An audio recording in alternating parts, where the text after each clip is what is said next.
Hello everyone, welcome to our channel filmy Indian explainer.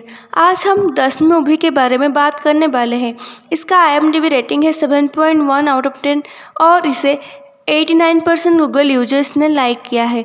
इस movie में अभिषेक बच्चन, यामिनी गौतम और बहुत सारे एक्ट्रेस थे। इसकी एक्टिंग को देखने में लगी। तो चलिए शुरू करते हैं इस मूवी को। मूवी की शुरुआत में हमें गंगाराम चौधरी को दिखाया जाता है, जो कि हरित प्रदेश का मुख्यमंत्री था। वो अपने पावर का गलत इस्तेमाल कर रहा था और घोटाला कर रहा था, जैसे कि हर मंत्री करता है। ऐसे ही एक घोटाले के केस में वो फंस जाता है और वो कोर्ट में हाजिर होता है। कोर्ट उसे जेल में रहने का फैसला सुनाता है जब तक कि ये केस सॉल्व ना हो जाए। गंगाराम को जेल जाने का दुख से ज़्यादा उसकी मंत्री पद छीन जाने का चिंता ज़्यादा था और इसीलिए वो अपने पत्नी को अपनी गद्दी संभालने के लिए कहता है। अब बिमला देवी एक नॉर्मल हाउसवाइफ थी और उन पर अचानक से पूरे राज्य की जिम्मेदारी आ गई थी। गंगाराम कैदी की तरह जेल जरूर जा रहा था, पर अब भी उसे सब डरते थे। जब गंगाराम को जेल ले लिया गया था तो उसे एक छोटे से गेट से जाने के लिए कहते हैं, पर गंगाराम कहता ये चौधरी का पगड़ी है, नीचे नहीं झुकेगी। फिर उसके लिए पूरा गेट खुलवाया जाता है। जेलर भी गंगाराम का पूरा ख्याल रखते हैं, उसकी हर सुख सुविधा का ख्याल रखते हैं और इस तरह से उसके बहुत कुछ दिन बीत जाते हैं। फिर जेल में एंट्री होती है ज्योति की, जो कि एक कड़क IPS ऑफिसर थी, जो बहुत सचोट और स्ट्रिक्ट थी। वो इस जेल की सुपरिटेंडेंट थी। ज्योति देसवाल के आने के बाद तो गंगाराम की सारी सुख सुविधाएं उससे छीन ली गई थी और उसे नॉर्मल लाइफ दी गई थी, जो कि पूरी कैदियों की होती है। जैसे जेल में रूम में रहना पड़ता था, जेल की खाना खाना पड़ता है। उसे बाकी की दिनों की याद आ जाती है, क्योंकि वो बाकी के दिनों बाहर से ही खाना खा रहा था। तो एक दिन वो अपने खाने के ऊपर अपना गुस्सा निकालता है और गंगाराम उसे फेंक देता है, क्योंकि अभी तक वो बाहर से खाना खा रहा था। तभी ज्योति उसके पास आती है और उसकी रजिस्टर चेक करती है कि वो कब से यहाँ पर है और उसकी हाजिरी लगी है या नहीं। पर उसका 1 महीने से हाजिरी नहीं लगी थी। तब ज्योति उसे रजिस्टर पर साइन करने को कहती है। वो जानती थी कि वो इस प्रदेश का मुख्यमंत्री था, पर अब वो उसके बाकियों की तरह ही एक कैदी की तरह ट्रीट करती है और वो उसे साइन करने को कहती है। गंगाराम अपनी साइड में 5 डंडी और 2 बिंदुएं लगा लेता है। तो ज्योति उसका मजाक उड़ाते हुए कहती है, ये तो पढ़ा लिखा भी नहीं है, तो इससे कुर्सी बनाने का काम दे दो, क्योंकि इससे कुर्सी से कुछ ज़्यादा ही लगाव है। और वहाँ से चली जाती है। दूसरी तरफ हम देखते हैं कि पहले बिमला देवी थोड़ी सी डर रही थी, पर बाद में उनको सब रिस्पेक्ट और अटेंशन देते हैं और वो CM की पावर को फुल एंजॉय करने में लगी थी। जब वो अपने पति से जेल में मिलना चाहती है तो उनका गेटअप पूरी तरह से बदल चुका होता है और उसकी इस तरह रहन सहन देखकर गंगाराम शॉक हो जाता है। गंगाराम बिमला को ज्योति को ट्रांसफ़र करने को कहता है, जिस पर बिमला देवी कहती है, आपने तो पहले उसका ट्रांसफ़र यहाँ करवाया था, अब फिर आप चाहते हैं कि उसका ट्रांसफ़र मैं कहीं और करवाऊँ। अगर मैं ऐसा करती हूँ तो उस पार्टी की नेताएं सोचेंगे कि मैं अपनी मर्जी चला रही हूँ। ये सुनकर गंगाराम काफ़ी इम्प्रेस होता है, क्योंकि वो सोचता है अब बिमला देवी राजनीति सीख रही है, पर बिमला देवी अपने पति को जेल से छुड़वाना ही नहीं चाहती थी। अब गंगाराम काम से बचने के लिए अपना तबीयत खराब होने का बहाना मारता है, पर ये बात डॉक्टर और ज्योति दोनों समझ जाते हैं और उसका बहाना वहीं बंद हो जाता है। फिर वो देखता है कि कुछ लोग किताबें लेकर हाथ में कहीं जा रहे थे। ये देखकर गंगाराम उसके कैदी दोस्त घंटी से पूछता है कि ये लोग कहाँ जा रहे हैं। तो घंटी कहता है ये लोग पढ़ाई करने जा रहे हैं और इनको इसलिए काम से छुट्टी है। ये सुनकर गंगाराम चौधरी के दिमाग की बत्ती चलता है और वो एक प्लान सोचने में लग जाता है। दूसरी तरफ हम देखते हैं कि गंगाराम के भाई राजतीर्थ चर्च को पैसे खिलाकर अपने भाई को छुड़वाने की कोशिश करता है, पर चर्च उसे ऐसा करने से इनकार करता है। उसकी ईमानदारी के चलते ऐसा कुछ नहीं हो पाता। गंगाराम को अब बेल तो नहीं मिल पाती, तो उसे जेल में रह के काम तो करना ही था। इसलिए वो सोचता है कि वो अब 10वीं की पढ़ाई करेगा। तो ये बात वो ज्योति को जाकर कहता है। ज्योति उसके एंथुजियाज्म को देखकर उसे परमिशन दे देती है। अब गंगाराम अपनी पढ़ाई के लिए लाइब्रेरी जाता है। वहाँ पर उसे लाइब्रेरियन मिलता है, जिसे सब लाइब्रेरी कहते हैं, क्योंकि सबको लाइब्रेरियन कहना नहीं आता था। वो उसे 10वीं की सारे सब्जेक्ट उसे समझाता है और उसे किताबें दे देता है। ये बात जब विमला देवी को पता चलती थी कि उनके पति 10वीं की पढ़ाई करने जा रहे हैं, तो उसे बहुत बड़ा शौक लगा था। वो समझ नहीं पा रही थी कि अब उसके पति पढ़ाई क्यों करना चाहते हैं। दूसरी तरफ अब गंगाराम हिस्ट्री की पढ़ाई करने बैठता है तो उसे नींद आने लगती है। जब ज्योति गंगाराम को सोते हुए देखती है तो उसे हड़काते हुए उठाती है और उसे कहती है, अगर 10वीं की पढ़ाई करनी है तो सही तरीके से करो, नहीं तो फिर से कुर्सी बनाने के काम में लग जा। अब गंगाराम को नींद नहीं आ रही थी तो वो सोचता है फिर से हिस्ट्री पढ़ने से नींद आने लगेगी, पर अब हिस्ट्री पढ़ने में उससे इंटरेस्ट आने लगता है और खुद वो उसी को उसी टाइम में इमेजिन करने लगता है। वो देखता है कि कैसे लाला जी लोगों को खोलकर आज़ादी के लिए ऊपर समझा रहे थे, उसे बता रहे थे कैसे गांधी जी देश की आज़ादी के लिए आंदोलन कर रहे थे, चंद्रशेखर आज़ाद जी ने कैसे देश की आज़ादी दिलाने के लिए खुद को कुर्बान दे दिया। ये पढ़ के वो समझता है कि हमारे देश की आज़ादी दिलाने के लिए कितनी तकलीफ सही है, और ये पढ़कर वो जोश से भर जाता है क्योंकि आज तक उसे ये सब किसी ने नहीं समझाया था, ना ही पढ़ा था। अगले दिन विमला देवी गंगाराम से मिलने आती है और वो उसे कहते हैं, आपको पागल होने की एक्टिंग करना चाहिए जिससे आपको काम भी नहीं करना पड़ेगा। गंगाराम को विमला देवी की बात ठीक लगता है और ये मास्टर प्लान जैसा लगता है और वो पागलों जैसे बिहेवियर करने लगता है।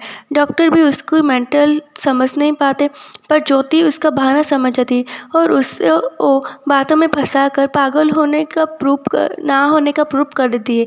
गंगाराम ज्योति को कहता है, तुमने तो मेरी आज़ादी की बत्ती बुझा दी है, पर ज्योति उसे कहती, मैंने तुम्हारी आज़ादी की बत्ती नहीं बुझाई, जलाई है, क्योंकि जो दिमागी हालत में ठीक नहीं होता वो कभी भी इलेक्शन नहीं लड़ सकता। अब ये आवाज़ सुनकर गंगाराम की बत्ती जलता है और वो समझ आता है विमला देवी उससे ऐसा क्यों करने से कहा था, क्योंकि विमला देवी अब नहीं चाहती कि कोई और उनकी सीएम की गद्दी भी बैठे और उनकी गद्दी छिन जाए, पर फिर भी वो ज्योति से ही लड़ने लगते हैं और उससे सीएम का दोष जमाने लगता है। पर ज्योति उससे बिल्कुल नहीं डरती थी और उससे अनपढ़ जाहिल आदमी कहकर उसे तमीज़ सीख कर आने को कहकर वहाँ से चला जाता है। गंगाराम उस पर तेज आवाज़ में चिल्लाता है और तभी उसका दिल का दौरा पड़ता है और वो ज़मीन पर गिर जाता है। तभी ज्योति वहाँ पर आती है और उसे सीपीआर देती है और उसकी जान बचाती है। गंगाराम को हार्ट अटैक आया था, ये बात जब पार्टी तक पहुँच जाती है तो विमला देवी अपने पति के लिए परेशान हो जाती है, पर वहाँ पर ज्योति ने उनकी जान बचाई ये सुनकर उनको तसल्ली होती है। जब यह बात विमला देवी को पता चलती है, उससे पता नहीं होता सीपीआर क्या होता है। फिर उसकी सेक्रेटरी उन्हें पिक्चर्स दिखाता है कि सीपीआर में मतलब मुंह से मुंह तक सांस देना। विमला देवी भी ज़्यादा पढ़ लिखी नहीं थे, इसलिए वो सोचती है ज्योति ने उनके पति को चूमा है, तो पहुंच जाती है वो हॉस्पिटल और अपने पति को ताने मारने लगती है, पर गंगाराम उससे ज़्यादा बात नहीं करता। उसके बाद ज्योति वहाँ पर आती है और वो कहती है, आज इतना आराम करना है कर लो, कल से कुर्सी बनाने के काम पर लग जाना। तो गंगाराम उससे कहता है, मैं अब 10वीं की पढ़ाई करना चाहता हूँ। तो ज्योति पूछती है, अगर तुम ऐसा नहीं कर पाए तो फिर क्या? तो गंगाराम बोलता है, ये एक चौधरी की जबान है, कभी नहीं फिसलती। अगर मैं 10वीं की परीक्षा में पास नहीं हो पाया तो मैं कभी भी सीएम की गद्दी पे नहीं बैठूंगा। अब ज्योति भी उसकी जिद को देखकर उसे परमिशन दे देती है पढ़ाई की। जब ये बात विमला देवी को पता चलती है तो उन्हें ये सुनकर बहुत खुशी होती है, क्योंकि वो सोचती है अब गंगाराम कभी भी 10वीं पास नहीं कर सकेगा। और ये बात सुनकर गंगाराम के भाई को बहुत टेंशन होता है, क्योंकि अब गंगाराम से मिलने आता है और वो उससे कहता है, चिंता मत करें, हम पेपर लीक करवा देंगे और आप आराम से 10वीं पास कर लेंगे। ये सुनकर गंगाराम उसे एक चांटा मारता है, क्योंकि गंगाराम तो नहीं चाहता था कि वो ऐसा करे, और वो उसे कहता है, आज तक हमने ऐसे ही काम किए, पर अब हम अपने दम पर ये एग्ज़ाम पास करेंगे। फिर गंगाराम मैथ पढ़ने के लिए अपने दोस्त घंटी के पास जाता है। घंटी उसे theta, round, circle, angle, sine, alpha, cos समझाता है, पर उसे कुछ भी समझ नहीं आता। तो घंटी उसे राजनीति के हिसाब से मैथ समझाने लगता है, क्योंकि गंगाराम की राजनीति की मैथ बहुत स्ट्रांग है, तो अब सब समझने लगता है। केमिस्ट्री पढ़ाने के लिए वो इनामदार के पास नाम के कैदी के पास जाता है। अब वो केमिस्ट्री भी पॉलिटिक्स की भाषा में पढ़ाने लगता है। इंग्लिश के लिए वो लाइब्रेरी के सर के पास जाता है, पर गंगाराम की इंग्लिश सुनकर सब शॉक हो जाते, क्योंकि गंगाराम बहुत अच्छे इंग्लिश बोलता था और वो ये क्रिकेट की एंकरिंग को सुनकर और उससे सीख गया था। अब गंगाराम सारी चीज़ें मन लगाकर पढ़ाई करता है, पर उसकी हिंदी बहुत वीक थी। मतलब वो हिंदी कह पाता था पर लिख नहीं पाता था। जब ये बात इनामदार को पता चलती है और वो बताता है उसे ये अपना प्रॉब्लम, तो वो उसे प्रेम नाम के एक कैदी के पास हिंदी सीखने को कहता है। और गंगाराम प्रेम के पास जाता है और उसे हिंदी पढ़ाने को कहता है, पर ज्योति उसे कहती है प्रेम जेल से छूटने वाला है, पर वो जेल से जाना नहीं चाहता क्योंकि उसके कुछ जात के लोग उसे मारना चाहते हैं। असल में प्रेम एक लड़की से प्यार करता है और उसी के चक्कर में वो यहाँ तक जेल तक पहुँच चुका है। ज्योति गंगाराम से कहती है कि वो उनकी शादी करवा दे, यही जेल में करवा दे। तो गंगाराम उसकी बात को समझता है और उसकी बात से सहमत होता है और वो दोनों उनकी शादी करवा देते हैं। जब ज्योति उससे पूछती कि उसने सबको कैसे मनाया, तो गंगाराम उससे अकड़ के साथ कहते सबके काले चिट्ठे थे उसके पास, तो सब मान गए। जो ज्योति उससे कहते तुम पढ़ाई करने के बाद बहुत बदल गए हो, अब हर चीज़ को सोच समझ कर करने लगे हो। तो गंगाराम कहता है शेर हमेशा शेर ही होते हैं और मैं नहीं बदला हूँ। यह कहकर वो वहाँ से चला जाता है। अब प्रेम शादी करके वहाँ से चला जाता है। अब गंगाराम को टेंशन होती है कि वो हिंदी की पढ़ाई कैसे करे, तो वो अब ज्योति के पास जाता है। ज्योति उसे पढ़ाई करवाने के लिए तैयार हो जाती है क्योंकि वो देखती है कि गंगाराम 10वीं की पढ़ाई करने के लिए कितना सीरियस है। अब ज्योति गंगाराम को पढ़ाई कराने के लिए आसपास की चीज़ों से समझाना और उससे रिलेट करना करके समझाने की कोशिश करती है। इसी वक्त इनामदार की जेल से बेल हो जाती है। अचानक उसका ऐसा बेल होता देख गंगाराम समझ जाता है कि ये सब के पीछे विमला देवी ही है, क्योंकि वो ही ये सब नहीं चाहती कि अब गंगाराम 10वीं पास करे। तो गंगाराम अब विमला देवी को ज्योति के फ़ोन से फ़ोन करता है और विमला देवी को पूछता है कि वो ये सब क्यों कर रही है। तो विमला देवी बातों को घुमा देती है और वो बिजी है ये कहकर फ़ोन काट देती है। अब गंगाराम समझ जाता है कि विमला देवी नहीं चाहते कि वो 10वीं पास करे। अब 10वीं की डेट शीट आ जाती है और पहले दिन हिंदी सब्जेक्ट ही होता है। ये देखकर वो गंगाराम इतना डर जाता है कि उससे बुखार हो जाता है। तब ज्योति उसे समझाती है कि तुमने मेहनत की, अब क्यों डर रही हो, तुम्हें डरने की कोई ज़रूरत नहीं है। अब गंगाराम को थोड़ा अच्छा लगता है और वो जिस दिन परीक्षा था वो उस दिन ज्योति की पैर छू कर जाता है। ज्योति भी उसे दही चीनी खिलाकर ऑल द बेस्ट कहती है। अब गंगाराम 10वीं की एग्ज़ाम देता है और पहले दिन ही न्यूज़ में दिखाया जाता है कि गंगाराम के हिंदी का एग्ज़ाम कुछ अच्छा नहीं गया, इस पर से कुछ डिप्रेस होता है। तो ज्योति उसे फिर से समझाती है कि ऐसा कुछ नहीं है, तुम अपनी मेहनत किए हो और अब अच्छी तरीके से परीक्षा दो। और कुछ दिनों बाद उसकी परीक्षा ख़त्म हो जाती है। फिर गंगाराम की बेल भी हो जाती है। जब वो जेल से बाहर निकलता है वो देखता है सिर्फ उसका भाई उसके लिए वहाँ पर खड़ा है, बाकी सबको विमला देवी ने मीटिंग के लिए बुलाया। ये सुनकर गंगाराम भी विमला देवी की मीटिंग में जाता है और उसे कहता है कि ये जो गुस्से की जहर है ना, ये मुझे भी कुछ सालों से थी, पहले लगा था और ये बहुत ख़तरनाक है और मुझे पढ़ाई की अब योग लग गया है। और वो विमला देवी के साथ चुनाव लड़ने का चाहता है, पर विमला देवी वहाँ से चली जाती है। वो फिर गंगाराम उस अब गंगाराम घर जाकर अपने खास लोगों को उसके सपोर्ट करने को कहता है, पर वो लोग अपना हाथ खड़े कर देते हैं। अब गंगाराम सोच में पड़ जाता है कि वो क्या करे, कैसे ये लड़ाई लड़े और जीते। उससे एक पार्टी की तो ज़रूरत थी लड़ाई लड़ने के लिए, तो अब वो अपोजिशन पार्टी से हाथ मिलाता है और वहाँ से अपने प्रचार प्रसार करने लगता है। गंगाराम एजुकेशन को ही अपना चुनावी मुद्दा रखता है और उसको ही अपना सिंबल रखता है।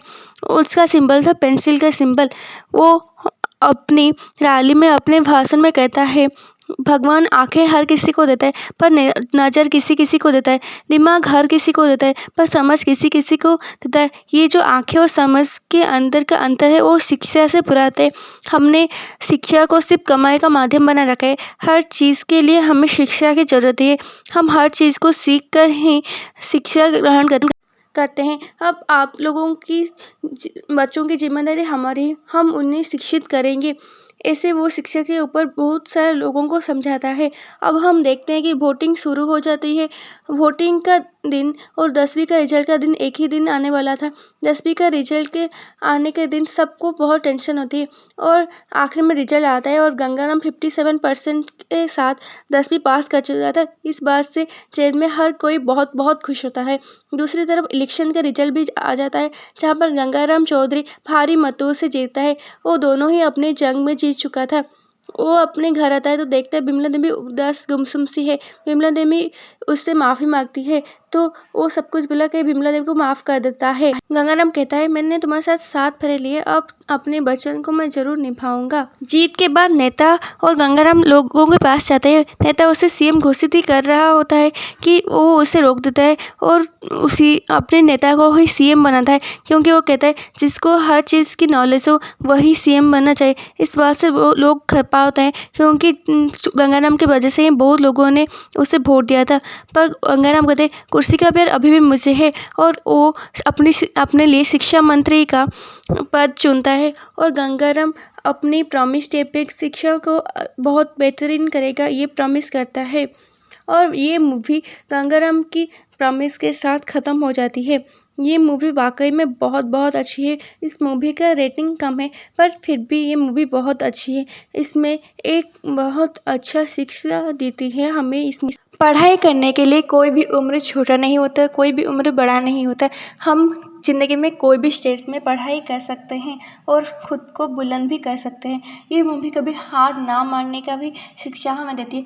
अमिताभ बच्चन की तरह अब अभिषेक बच्चन की भी एक्टिंग बहुत अच्छी होती जा रही है, और यामी गौतम जी की भी एक्टिंग यहाँ पे बहुत बहुत अच्छी है।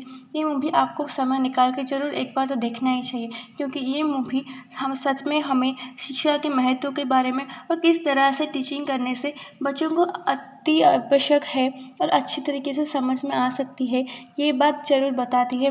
और ये मूवी असल ज़िंदगी में रिलेट करें तो इससे हमारी भी शिक्षा की बहुत अच्छे उन्नति हो सकती है। बच्चों को भी इसके ज़रिए बहुत बहुत इन्फ्लुएंशन मिल सकती है। और बाकी हमारे एक्सप्लेनेशन देख लेके बहुत बहुत थैंक यू।